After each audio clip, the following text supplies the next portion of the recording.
देवासमोर नैवेद्य किती वेळा ठेवावा या चुका अनेक जण वारंवार करतात। पूजेनंतर किंवा घरी काही गोडधोड पदार्थ बनवल्यावर देवाला त्याचा नैवेद्य आपण अर्पण केला जातो। धार्मिक रूढी परंपरेनुसार देवाला नैवेद्य अर्पण करणे हे अत्यंत महत्त्वाचे मानले जाते। खऱ्या भक्तिभावाने देवाच्या मूर्तीला अर्पण केलेला नैवेद्य देवाला मान्य होतो अशी धार्मिक श्रद्धा आहे। हिंदू धर्मात उपासनेला नेहमीच महत्त्व दिलं आहे। पूजा करताना अनेक गोष्टी काळजीपूर्वक करणे गरजेचे आहे। नैवेद्य ताजा स्वच्छ पद्धतीने बनवलेला असावा। याशिवाय नैवेद्याशी संबंधित अनेक गोष्टी आणि नियम आहेत जे लक्षात ठेवायला हवे। या व्हिडिओमध्ये जाणून घेऊया नैवेद्य अर्पण करताना कोणत्या गोष्टी लक्षात ठेवाव्या। देवाला नैवेद्य अर्पण करताना या गोष्टींची काळजी घ्या। नैवेद्यासाठी वापरणारे भांड किंवा पात्र, देवाला अर्पण केला जाणारा नैवेद्य कोणत्या पात्रात दिला जातो हे देखील महत्त्वाचं आहे। नैवेद्य अर्पण करण्याचे भांडे सोने, माती किंवा पितळ धातूचे असेल तर ते खूप शुभ आहे। याशिवाय केळी किंवा सुपारीच्या पानात नैवेद्य अर्पण करण्याचा विशेष फायदा सांगितला आहे। जानेवारी ते डिसेंबर 2026 चे मेष ते मीन राशींचे वार्षिक राशी भविष्य तसेच 2026 वर्षात घडणाऱ्या घटनांचे मासिक व साप्ताहिक भविष्य भाकीत विषयक व्हिडिओ पाहण्यासाठी डिस्क्रिप्शन मध्ये दिलेल्या लिंकवर क्लिक करा। व्हिडिओ अवश्य पहा, व्हिडिओला लाईक करा।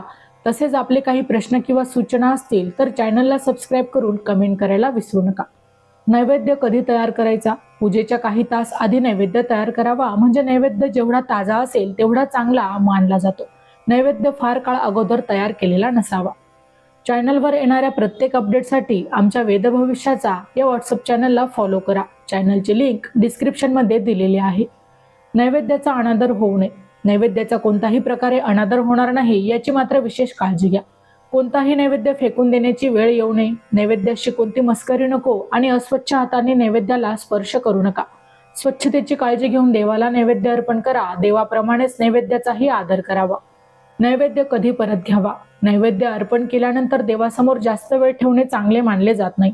साधारणपणे 5 मिनिटे देवासमोर ठेवावा। नैवेद्य अर्पण केल्यानंतर 5 मिनिटांनी देवघरातून काढून घ्यावा। नंतर झाकून स्वच्छ ठिकाणी ठेवावा किंवा इतर भक्तांना प्रसाद वाटावा। नैवेद्य कसा असावा? कोणताही नैवेद्य शुद्ध मानला जात असला तरी प्रत्येक देवतेचा आवडता नैवेद्य वेगळा असतो।